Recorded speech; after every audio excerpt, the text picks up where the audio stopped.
Matcha kënnt aus Japan, wo en 20. Jahrhunderten eng wichteg Roll spielt. Do gëtt Matcha net einfach gedronk, méi bewusster lieft. An der traditioneller Teezeremonie steet hier fir Ro, Konzentratioun, a bell eng Form vu Meditatioun. Matcha sinn ganz fei gemuelen Teeblieder, déi zu Puder ginn.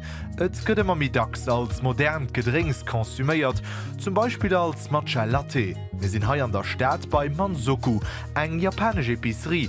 Hai huet in den Hype genutzt, der Matcha als vun den Hauptprodukten, den in hai verkauft. It was the coffee shops that started the trend in a way. I would say in America, definitely it was probably places like Starbucks that introduced it onto their menus by introducing it as a latte. Once it entered the mainstream like that, people were thinking that matcha would be a lot more accessible. Previously, matcha was drunk purely in its pure form, where it was just with the powder and water. And if you're not used to it, you may be a little bit put off by the freshness and the grassy kind of feeling, but by adding milk and making maybe adding a few more other flavors as well, it's a lot more accessible. Für allem bei der Generation Z an den Millennials ass de Matcha beleeft, et as e Lifestyle-Drink an durch Social Media ass rondom de gréngen Tee e richsche Boom entstanen. Vill Jonker kommen hai lerncht, egal ob fir e wärme Matcha-Latte, en Eislatte oder sogur Matcha-Glas. De Produkt ass am Trend a gëtt stark gefrot. Net nëmmen de Gu méi och die gesundheetlech Virdeler machen de Matcha attraktiv. De gréngen Tee huet doch den Avantage, dat noch viel mehr entspannt ass während dem Dach, während dem se Kaffee am Anfang auch viel méi Nervosität am Matze springt. Sancha ass am Anfang ganz gut den gréngen Tee fir allem fir de Cholesterol aufzuschaffen. Wie das Herzproblem hunn ass dat am Anfang mega guten Alternativ vum Kaffee am Anfang. Sometimes I like to have matcha if I've already had a coffee that day, so I like to switch it up. And I got a matcha latte with vanilla. Matcha is widely promoted as a wellness drink in a way. It has more health benefits, I would say, than coffee. It's less caffeinated, has lots of antioxidants, it has loads of anti-inflammatory properties. It's really great for sort of, supporting the metabolism, for your sort of cardiovascular health. It's actually, a lot of people look to matcha as a healthier alternative, I would say. Méi traditionell gëtt de Matcha am House of Japan gefeiert. Direkt nief dem Hamilius huet Makiko d'lächt Joer e Geschäft opgemach, mat nëmmen japanesche Produien, Messeren, Sake, awer och Matcha. Hai gëtt den Tee richteg zelebréiert. So kann en zum Beispiel un enger Teezeremonie vun enger Stonn deelhuelen. Matcha for matcha latte, it's more bitter in order to keep the taste and aroma in the milk. So if you drink those matcha, you can drink and it's okay, but maybe you might not appreciate so much.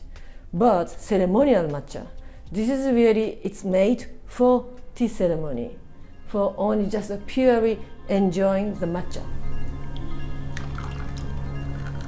Mei de Suse huet och Konsequenzen, well de Mand weltweit stark geklommen ass, kënnt et deelweis zu Engpass bei Matcha. Because matcha is very famous at the moment. I mean, everybody likes matcha in the world, but even the shortage is affecting in Japan also. So I used to have 4 suppliers for matcha and tea, but one of them has decided not to export anymore. A Japan selber gëtt dofir schon une Alternative geschafft, die sech an Zukunft eventuell auch international kennten durchsetzen. Generell huet Japan sech an de leschte Joren zu engem beleefte Reesziel entwickelt.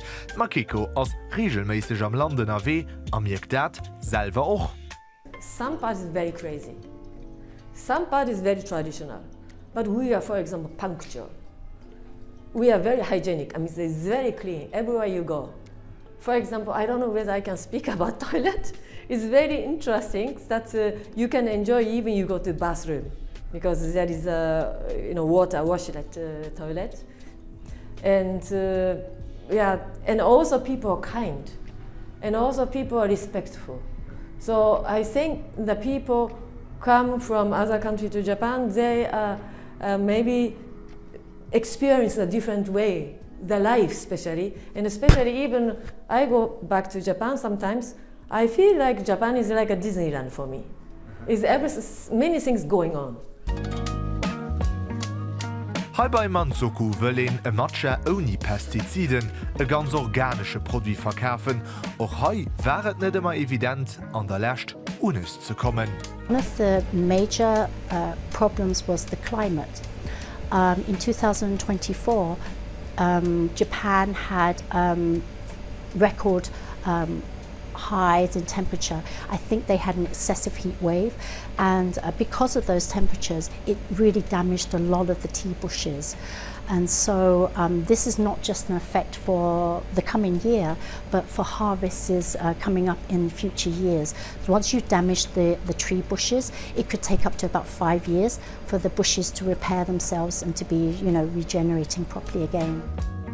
Ein andere Problem ass den Alter. Vill Teefarmen sinn an den Händen vun ältere Leiit.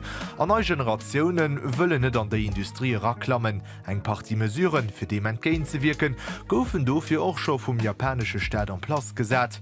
Och wann de Mand weiter klimmt, an Produktionioen a Druck steht, schenkt de Matcha-Boom nach lang net River ze sinn. Eng Tass Tee, die fir die eng lang Traditionioun bedeit, a fir die Äner en Deel vun engem Trend ass.